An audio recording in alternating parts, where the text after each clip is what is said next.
Hello दोस्तों, स्वागत है आप सभी का। कैसे हैं आप सभी? आशा करते हैं आप सभी बहुत अच्छे होंगे। और स्वागत है आप लोगों का मेरे चैनल शारदा एकेडमी इंस्टीट्यूट में। आइए हम कुछ मैथ्स के ऑब्जेक्टिव क्वेश्चन को लेके आए हैं, उसको हल करते हैं और समझते हैं कि कैसे बनता है। आपका फर्स्ट स्क्रीन पर क्वेश्चन दिख रहा होगा, 45 तथा 60 का मसा क्या होगा। दोस्तों, आप लोग बचपन में पढ़े होंगे मसा, जो ये क्वेश्चन पूछ रहे हैं 45 और 60 का मसा क्या होगा। इन मसों को हम लोग कहते हैं HCF। जैसे कि यहाँ देखिएगा आप, मसा मतलब HCF होता है। HCF यानी हायर कॉमन फैक्टर। क्या होता है? Higher common factor. इसका पूरा नाम होता है, यानी कि वह संख्या जो बड़े से बड़ी संख्या जो इन दोनों संख्याओं को काटते, उसे हम क्या कहते हैं? मसा कहते हैं। तो आइए देखते हैं कि कैसे इसको हल किया जाएगा। इसको 45 और 60 का मसा निकालना है, तो इसको हम 45 लिख देंगे और ये 60 लिख देंगे।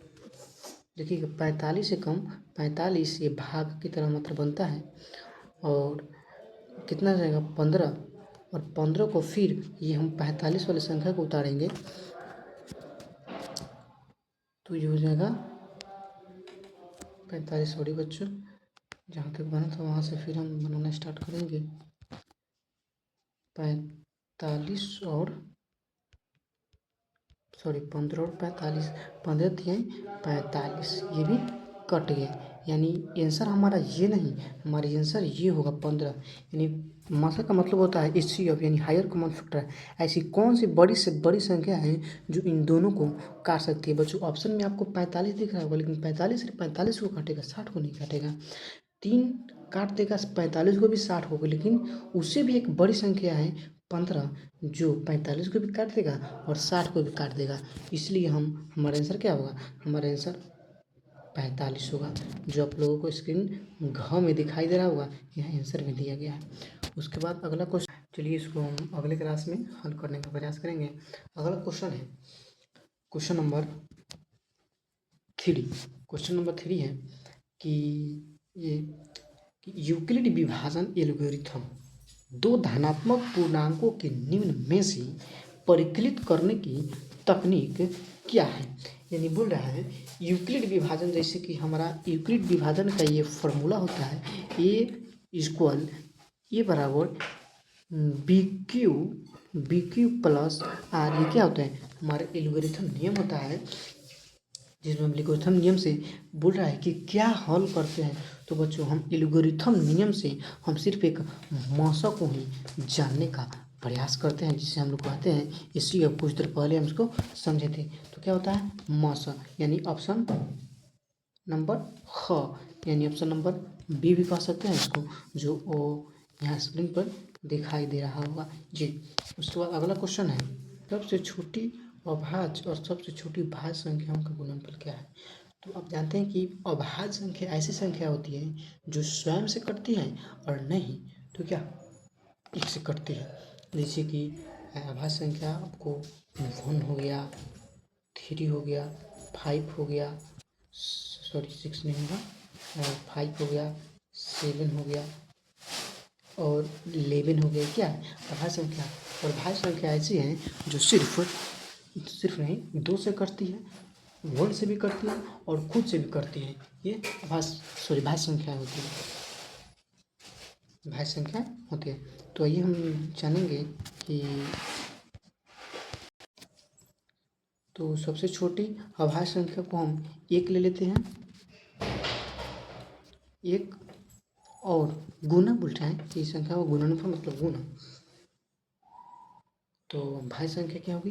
भाज्य संख्या हम ले लेते हैं 2, तो क्या आ रहा है? 2 नहीं आ रहा है, यानी हमारा आंसर कितना होगा? 2। तो ये ऊपर देखेंगे इसका आंसर कि क्या दिया है। आंसर लीजिए 4 दिया है। देखिए कैसे ये कर रहा है कि एक भाज्य संख्या 1 को तो ले रहा है, 1 को तो ले रहा है अभाज्य संख्या, बट 2 भाज्य संख्या 2 को नहीं काउंट कर रहा है, यानी डायरेक्ट 4 को काउंट कर रहा है। इसलिए हमारा आएगा कितना? 4। इसमें थोड़ी सी कन्फ्यूजन होती है बच्चों, क्योंकि भाज्य संख्या हमारी 2 भी हैं 4 भी हैं, बट सबसे छोटी तो होगा 2 ही, लेकिन इस ऑप्शन के अकॉर्डिंग आप 4 मार सकते हैं। अगला क्वेश्चन देखेंगे, निम्न में से कौन सी अभाज्य संख्या है? अभाज्य संख्या बच्चों बताए हैं, या तो वह स्वयं से कटेगा और नहीं तो वह खुद से कटेगा। तो आइए 25 है जो यह एक भाज्य संख्या कहा सकते हैं इसको, क्योंकि यह 5 से कटता है, स्वयं से भी करता है और 1 से भी करता है। 16 भी 2 से कटेगा, 4 से कटेगा, 8 से कटेगा, बहुत सारी संख्याओं से कटेगा। 15 भी 3 से कटेगा, 5 से कटेगा, बहुत सारी संख्याओं से कटेगा।